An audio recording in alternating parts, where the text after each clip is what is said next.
রাস্তাটা দারুণ না? দুই দিকে একেবারে সুন্দর করে নারকেল গাছ লাগাই দেওয়া হয়েছে। আর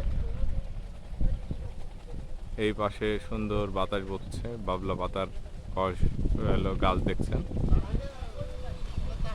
আমার সামনে যাকে দেখছেন তিনি বিশিষ্ট বোদ্ধা এবং সঙ্গীতপ্রেমী লোক, বাউল শাহিন শাহের একমাত্র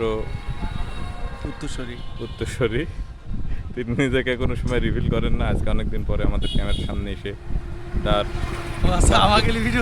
দাঁতগুলো দেখাচ্ছেন।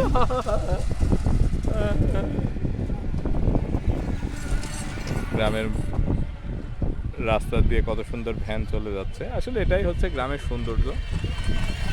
ভালো লাগে আর কি গ্রাম।